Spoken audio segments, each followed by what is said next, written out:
ഹരേ കൃഷ്ണ. ഇന്ന് നമുക്ക് ഗണേശ പഞ്ചരത്നത്തിന്റെ മൂന്നാമത്തെ സ്റ്റാൻസ പഠിക്കാം. അതിന്റെ അർത്ഥവും മനസ്സിലാക്കാം, വരികളും മനസ്സിലാക്കാം.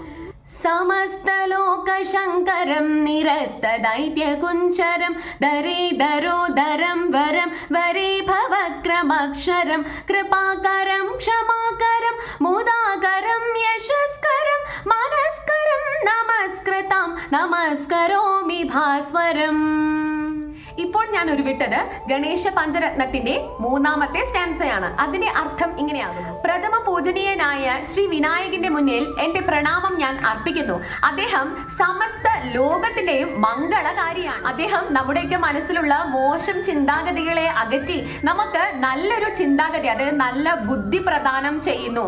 അത് മാത്രമല്ല, അദ്ദേഹത്തിന്റെ ആ ഭീമാകാരമായ ആ ഒരു ശരീരം വളരെയധികം വലിയ നന്മയും മംഗളത്തെയാണ് സൂചിപ്പിക്കുന്നത്. അദ്ദേഹത്തിന്റെ ശക്തി എന്നത് എന്നും നശിക്കാത്തതാണ്. അദ്ദേഹം കൃപാ കടാക്ഷം അദ്ദേഹത്തിന്റെ ഭക്തരിൽ ചൊരിയുന്നു. മാത്രമല്ല, അദ്ദേഹത്തിന്റെ ഭക്തർക്ക് എല്ലാവിധ ഐശ്വര്യവും സമ്പൽ സമൃദ്ധിയും പ്രദാനം ചെയ്യുന്നു. അദ്ദേഹം ഒരു ഭക്തന്റെ വിവേക ബുദ്ധിയെയാണ് സൂചിപ്പിക്കുന്നത്. ആ മംഗളകാരിയായ പ്രഥമ പൂജനീയനായ ശ്രീ വിനായകന്റെ മുന്നിൽ എന്റെ ഭക്തി ഞാൻ സമർപ്പിക്കുന്നു.